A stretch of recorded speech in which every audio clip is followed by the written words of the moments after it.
Hey, really quick folks, if you would like to support the PI Guide channel and get some cool perks like early access to videos, discounts on books, shoutouts and videos and more, then check out the PI Guide membership program. Just click the join button down below this video for more information.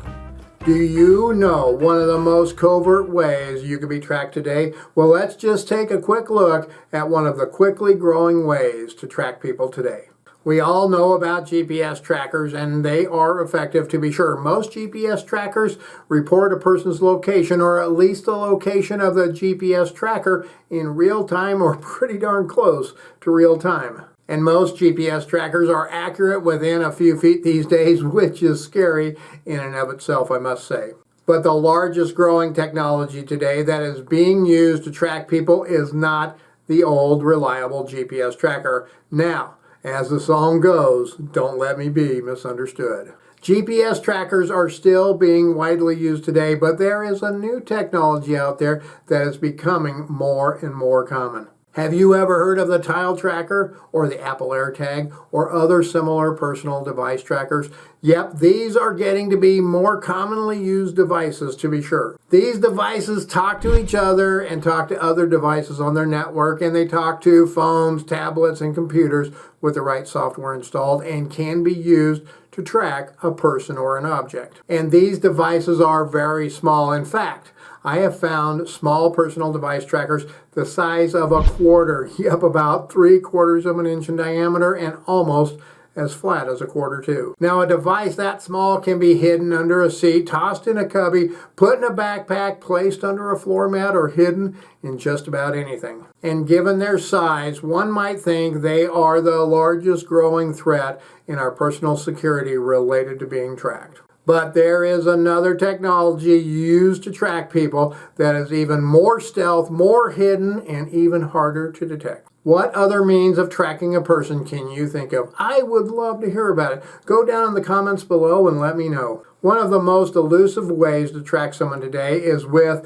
this device. Yep, you can be tracked with your very own cell phone. And it is becoming easier and easier to use a person's very own cell phone to track them without them ever knowing about it. Now, for years, we have always thought that a person had to have possession of the device in order to install nefarious software such as trackers, keyloggers, message and email readers, and the like. But now all a person needs on a lot of systems out there is the login information, and they can push software onto the device remotely. The way they do it is they log into another device with your login credentials. Then they install the software on that device and can push it over to all the devices on that same account. But folks, that is not the biggest secret here. I know to some this may be a big secret, but there is an even bigger secret you need to know about. Let me ask you a few simple questions, and do me a favor, go down in the comments below and leave your answers to these questions.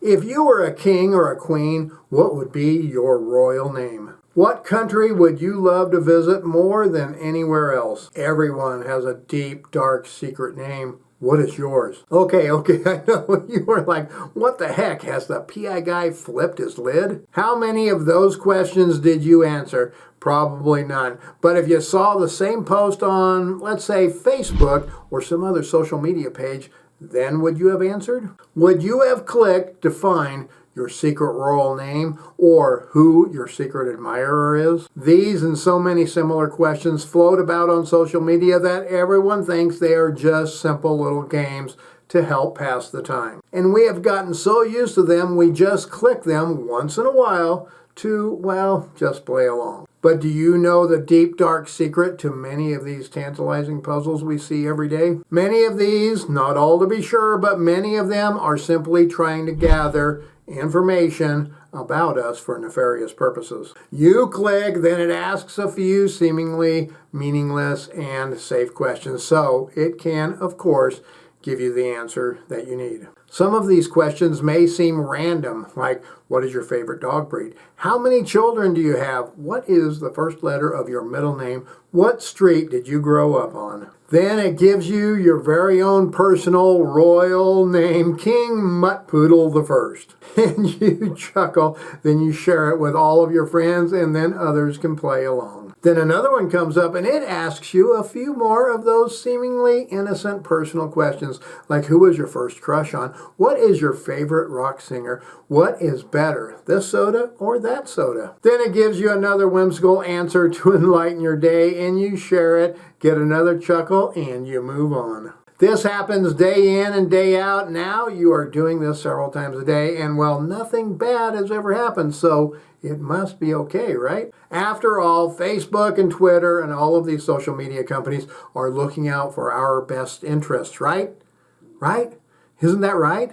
They got our backs, don't they?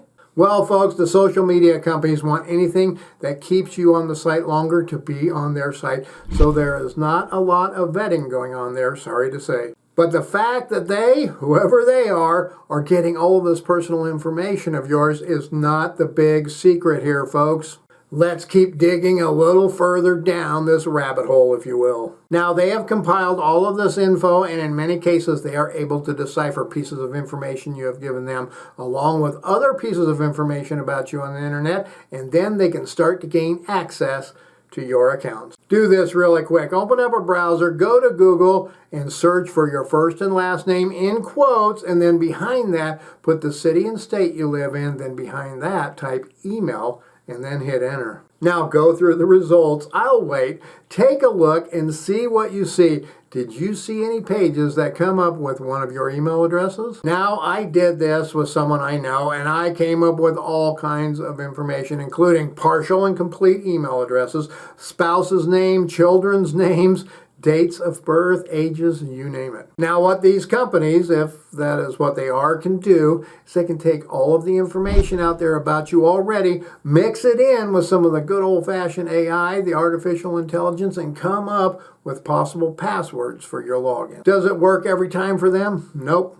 But all they need is for it to work some of the time. But wait, that's not the big secret here, folks. Remember, we are talking about how people do a hack and track on your phone. How do they get nefarious software onto your phone in the first place? Now go to this website, haveibeenpawned.com. This little site will tell you if your email has been hacked or pawned in the past. Now, for most of us, it will come up with something like this. Now, scroll down and you will see all of the breaches where your personal information has been compromised. Look at some of those results. They will tell you what was compromised, like your email address, your IP address, your name, your username, your password. Now, how did they get your password in the first place? Many times, it's from those seemingly innocent little social games people play over and over and over, and their bots just keep trying over and over and over with tidbits of information you give them until they get in. Now, really quick, if you want to be more freaked out, go to haveibeenpawned.com/passwords. Here you can type in your password and see if it has been breached. But wait, how does that help someone track you with your phone, you say? Well, you see, folks, if someone knows that your accounts have been compromised, then it just takes a little more work on their behalf to get that compromised information. It ain't rocket science, to be sure, but I am not going to go into the details how to do that in this video. Now, if you want to know how to find a hidden camera in a hotel room or an Airbnb, then check out this video.